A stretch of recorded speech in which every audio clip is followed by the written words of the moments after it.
Good afternoon, fellow PACH board members. This is Paul, and I'm sorry I can't be with you this afternoon. I was called down for an event here in Riobamba, but I did want to share with you some information relating to the Rotary Foundation grant that we received to establish our eyeglass manufacturing facility at the clinic.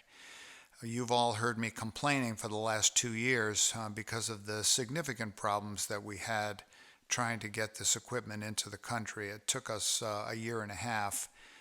Lots of wrangling and lots of thanks go to both David Aguacho and Olga Zapata for their perseverance in overcoming these significant challenges. So I wanted to at least have a chance to bring you up to date on the progress that we've made and how well things are going now. We were able to get the equipment into the country finally without any problem a few weeks ago, and I recently traveled there with Ray Dennis to get the equipment all unpacked and set up. So the first thing I'd like to do is to introduce you to the fellow on the far left in this photo, Professor Ray Dennis. Ray is a professor of optometry at Middlesex Community College in Middletown, Connecticut, and a very significant humanitarian. He's traveled all over the world with a number of different organizations, and he and Dr. Elwin Schwartz are the founders of our ophthalmology program, going back to the very beginning when we had nothing. And Ray is just a phenomenal person and a very faithful and generous friend of FEBOSPAM and PACH, and he and I traveled together to get things set up. So in these boxes are all of the sophisticated pieces of equipment to manufacture the lenses, as well as a lot of all of the supplies that are necessary in the process. Represents about $30,000 of materials, and Ray Dennis was heavily involved in not only selecting the manufacturing equipment, but also identifying the hundreds of items of supplies that you need to make that happen. So our first job was to unpack everything and make sure that everything arrived safely. So in this next photo, you can see the room up on the 4th floor where we have set up our eyeglass lab, and you can see that there is no work surface or furniture in the room, and they were waiting for Ray to come down to say, okay, this is how the room should be set up. And one of the things that he wanted was a large workbench, and he thought it would be best along that far window. And you can see that David Guacho is already on the phone, and within 10 or 15 minutes there was a fellow that arrived at the clinic to take some measurements and begin manufacturing the workbench that Ray wanted. While that was going on, Ray worked with Lita, our FEBOSPAM optometrist, and unpacking everything, reviewing everything, all of the supplies and wrenches and tools and fluids and everything necessary to make eyeglasses, reading glasses, and sunglasses. About 5 hours later, lo and behold, the fellows that were manufacturing the bench came back, already having had assembled the bench itself. And you can see in this first photo, way down on the ground floor, you can see the metal base that they built. They also built a very, very long tabletop, about 1.5 inches thick, laminated, beautiful work in only 5 hours. You can see that the difficulty here was getting it up there, because you're not going to get something like that into the clinic and up the stairs. So up on the 4th floor, the hospital has its own little winch sort of crane device, and we basically lifted it up on the outside of the building and hoisted it up using that device, swung it over the edge of the 4th floor, which is open in the front, and there it was.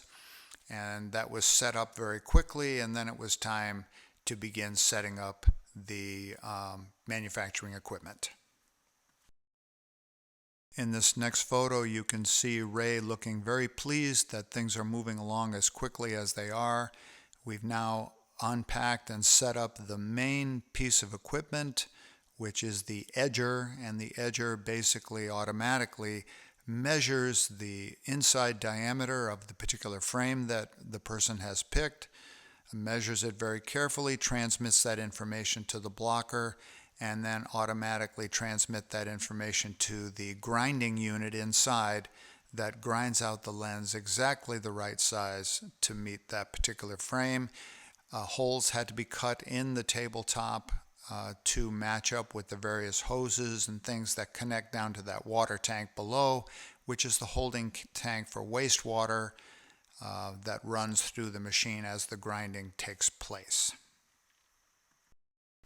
In this next photo, you can see Cesar Gonzalez, the son of Carlos Gonzalez, our tremendous eye surgeon, ophthalmologist. Cesar is an optometry student in Quito, and he and Lita will be responsible for managing the equipment once things are set up and ready to go.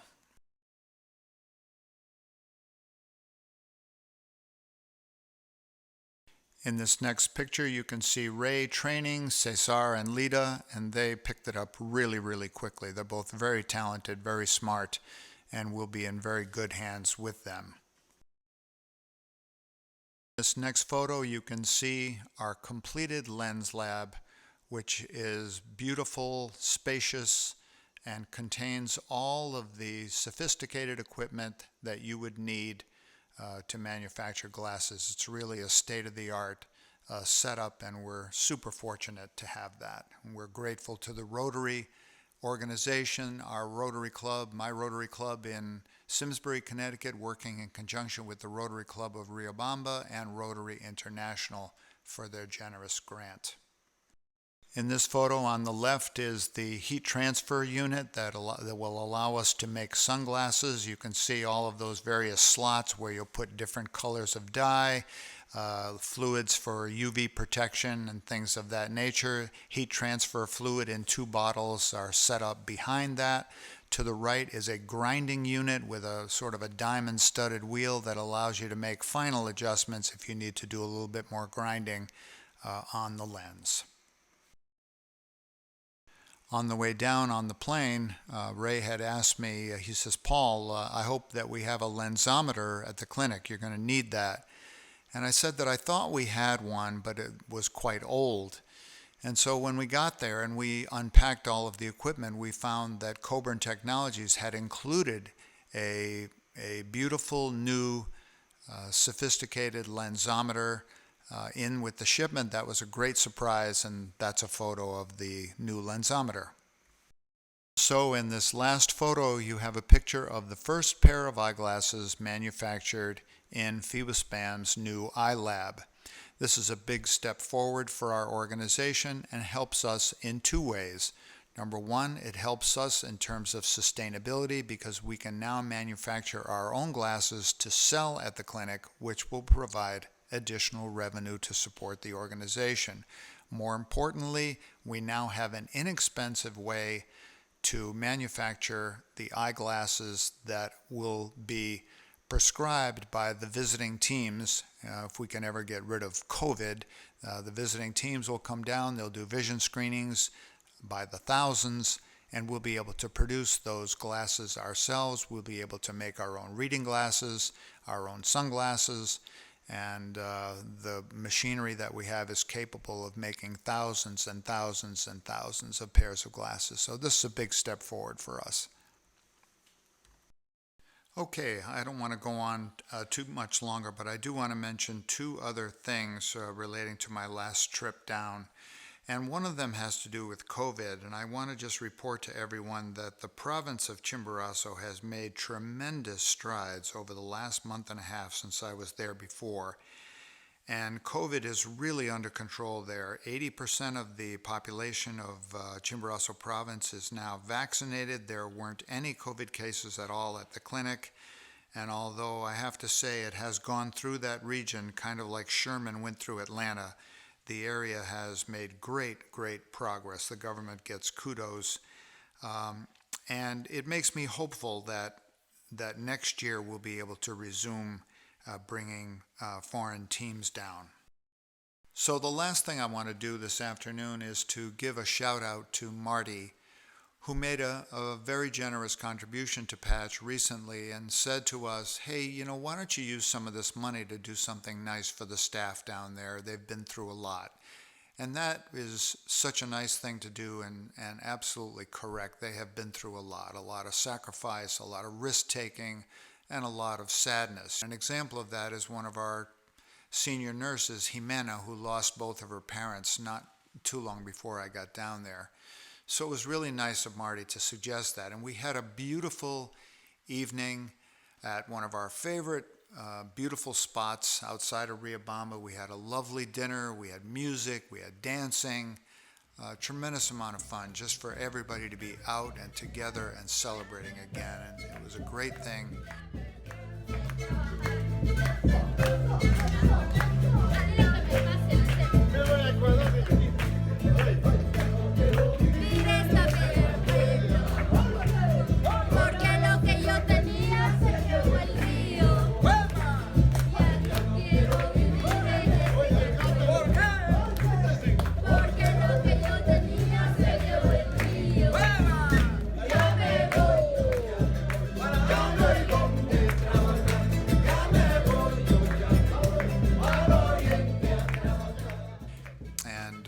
I just wanted to thank Marty again for being so mindful of our staff and for making such a generous contribution. We really appreciate it. Thanks, Marty, and thanks to all of you for everything you do for PACH.